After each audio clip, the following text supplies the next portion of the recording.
రంగారెడ్డి జిల్లా Adibatla municipality chairperson పై అవిశ్వాస తీర్మానాన్ని పెట్టడం ఎంతో బాధాకరంగా ఉందని చైర్పర్సన్ కొత్త హార్దిక గౌడ్ ఆవేదన వ్యక్తం చేశారు.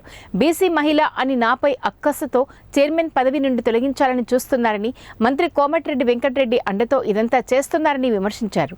కౌన్సిలర్ నిరంజన్ రెడ్డి, కోఆప్షన్ సభ్యులు పల్లె గోపాల్ గౌడ్ కలిసి అభివృద్ధిని అడ్డుకోవాలని, తోటి కౌన్సిలర్లకు డబ్బును ఎరగా చూపి బీసీ మహిళ చైర్పర్సన్గా ఉంటే తొలగించాలని చూస్తున్నారు. భూ కబ్జాదారులు, అన్ని రాజకీయ పార్టీలు కలిసి నన్ను తొలగించాలని కుట్ర పన్నారని ఆవేదన వ్యక్తం చేశారు. ఒక్క రోజన్న మీటింగ్ వచ్చిన మొక్కలు అభివృద్ధి అని మాట్లాడుతున్నారు. వాళ్ళు ఒకటయ్యారు, అందరితో కబ్జాలు చేసే వాళ్ళతో ఒకటయ్యి ఏనాడన్నా అది ప్రతిపక్షాలు ఉన్నాడు. ప్రతిపక్షాలు నుండి ఎన్నడన్నా ఎవరికన్నా ఒక అధికారికంగా ఏదైనా కంప్లైంట్ ఇచ్చిండా? నేను అందరితో పోరాటం చేసిన కాబట్టి నా మీద అందరు కత్తులు ఈ రోజు ఈ రకంగా నన్ను ఇబ్బంది పెడుతున్నారు. ఈ ఒక్క సంవత్సరానికి అయిపోలేదు, ఇంకా ముందట ఉంది చాలా. ఎమ్మెల్యే టికెట్ ఆయనకే కావాలి. ఎమ్మెల్యేగా ఎంత ఇబ్బంది పెట్టిండు టికెట్ విషయంలో కూడా మీ అందరికీ తెలిసిందే. 4 ఏళ్ల నుంచి నన్ను ఏ రకంగా ఇబ్బంది పెడుతున్నావు, మీటింగ్లకు రానియకుండా, కౌన్సిలర్లతో ఉండనియకుండా, డబ్బులు ఎరగా వేసి అలా ఒక బీసీ మహిళను నన్ను ఇంత ఇబ్బందిగా గురి చేస్తున్నావు. అదే ఈరోజు అదే పెద్ద కుటుంబం వేరే అగ్ర కుటుంబాలకు చెందినవాడు అయిన ఉంటే ఈరోజు దింపుతుండేనా? కోమటిరెడ్డి వెంకటరెడ్డి అనే ఒక దుర్మార్గుడు. మేము ఆ రోజు మా కాంగ్రెస్ పార్టీకి ఎమ్మెల్యే ఓడిపోయిండు 2018లో.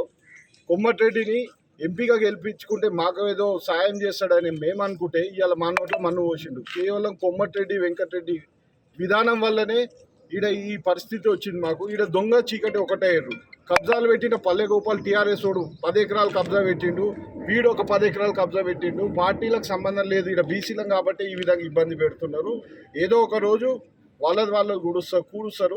మేము ప్రతి అంశంలో అవినీతి ఇక్కడ జరిగిన గత ప్రభుత్వం పెద్దలు మా మీద అక్రమ ఎన్నో కేసులు పెట్టడం జరిగింది. ఎన్నో ఇబ్బందులకు గురి చేయడం వల్లనే మేము మమ్మల్ని ఈ విధంగా అరగదొక్కి ఈ రోజు దింపడం జరుగుతుంది. కనీసం మీటింగ్ పెడితే కూడా రాని దద్దమ్మలీళ్ళు ఇవాళ అభివృద్ధి గురించి మాట్లాడుతున్నారు. నాకు నవ్వు వస్తుంది. అభివృద్ధి గురించి, అభివృద్ధిలో లోటు అయ్యి చైర్మన్ మారుస్తున్నామన్న మాటలు మాట్లాడతారు.